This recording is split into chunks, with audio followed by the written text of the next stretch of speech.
A Anatel divulgou uma lista com mais de 2.000 bets irregulares que serão bloqueadas nos próximos dias. A reportagem é de Marília Ribeiro.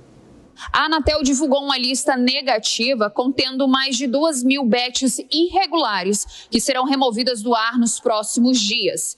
Esse bloqueio acontece porque as empresas não entraram com o pedido de autorização no Ministério da Fazenda para funcionarem no país legalmente a partir de janeiro de 2025. A agência já havia notificado mais de 20.000 prestadores de internet para que pudessem derrubar os sites irregulares a partir de sexta-feira. Segundo o governo, o processo de bloqueio deve ser semelhante ao que aconteceu no caso da suspensão do X no Brasil em agosto deste ano. Funcionando da seguinte forma: a Anatel comunica às empresas de telefonia que precisam impedir que seus clientes acessem o conteúdo de sites e aplicativos das bets sem autorização. A agência reforçou que caberá a cada uma das prestadoras tomar as providências técnicas necessárias para implementar a determinação do governo. Os apostadores com dinheiro em bets ilegais tiveram até a última quinta-feira para poder sacar os recursos. O secretário de Prêmios e Apostas do Ministério da Fazenda, Regis Dudena, afirmou que todas as casas que tiverem dinheiro de apostadores depositados têm a obrigação de devolver os valores devidos.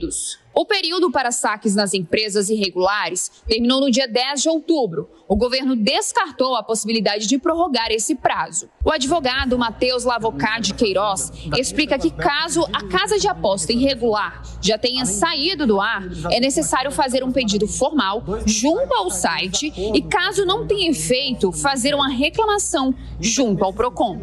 Mas na hipótese dos valores estarem depositados em bets já retirados do ar, aí a situação se torna um pouco mais complicada. Inicialmente, recomendo-se que você faça o pedido formal de devolução ao site, à empresa que foi derrubada, né?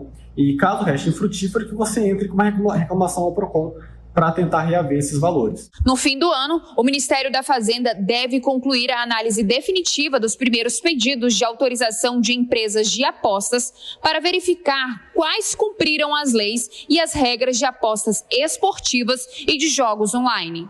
As empresas terão de pagar 30 milhões de reais para funcionar a partir de janeiro de 2025. É nessa data que começa a operar o mercado regulado de apostas no Brasil. As bets terão de seguir todas as regras de combate à fraude, à lavagem de dinheiro e à publicidade abusiva. Diogo da Luz e Adriano Cerqueira, o governo disse que esse foi um mercado que correu solto de 2018 até agora e há tentativa de impor alguma regra para que ele funcione minimamente sob o guarda-chuva do Estado.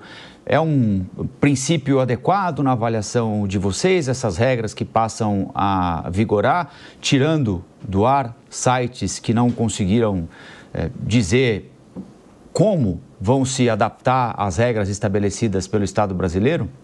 Veja, Rafael, se todas as empresas e pessoas estão sujeitas a pagar impostos, lógico, as bets também têm que pagar. Não tem sentido elas serem privilegiadas. Tem que pagar até um pouco mais, é a praxe do mundo inteiro no caso de apostas. Agora, a gente também não pode demonizá-las, dizer que elas são responsáveis por todas as tragédias brasileiras e assim por diante, que elas estão depauperando as pessoas, etc. Até porque é importante lembrar que a lei das bets diz que cada R$100 apostado, 80 tem que voltar em prêmios, ou seja, 80%. Já nas loterias da Caixa Econômica Federal, de cada R$100 que vão, apenas 32 voltam em prêmios e o resto fica para o governo, para a Caixa, assim por diante. Então, se a gente for olhar nesse caso, eu nunca vi dizerem que a Caixa Econômica Federal estava causando males à saúde mental das pessoas e assim por diante. Todos têm que ter liberdade de apostar quando querem. E quando fala, mas estão usando muito dinheiro do Bolsa Família, é bom lembrar que, em agosto, como disse o Banco Central, ao quebrar o sigilo dessas pessoas, que 5 milhões de pessoas estavam gastando 3 bilhões de reais. Isso dá R$600 por pessoa.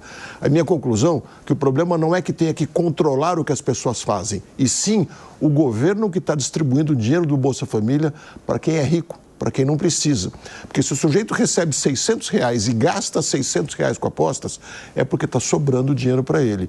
E eu não tenho dúvida alguma, o governo já percebeu, mas fez muito pouco para fazer um pente fino de verdade no Bolsa Família e parar de dar dinheiro para gente rica. Com certeza, essa questão das bets, né, dessas apostas online, enfim, elas revelaram um problema maior, que é exatamente esse, né, de um benefício como Bolsa Família, que aparentemente não está sendo dado de uma forma muito criteriosa e que está, inclusive, gerando, já que tem pelo menos umas 2 décadas que ele está acontecendo, pode estar gerando um comportamento assim, pouco responsável por parte de quem recebe esse recurso, porque sabe que ganha dinheiro fácil, sempre que pede vai ganhar mais um dinheiro via assistencialismo. Eu acho que é uma solução que deveria ser substituída por, aí sim, né, investimento em boa educação, criar condições para a empregabilidade dessas pessoas, inclusive incentivando elas a buscarem isso. E agora, essa questão das bets virou um problema para o governo, porque o recurso que o governo poderia esperar que o Bolsa Família injetaria em consumo para ativar a economia está sendo gasto em apostas e o que é pior, né, como foi bem falado, gerando uma competição com relação às apostas do governo, né, principalmente aquelas geridas pela Caixa Econômica Federal. Então isso pode estar gerando sim uma perda até mesmo de recursos por parte do governo por conta da ação dessas bets.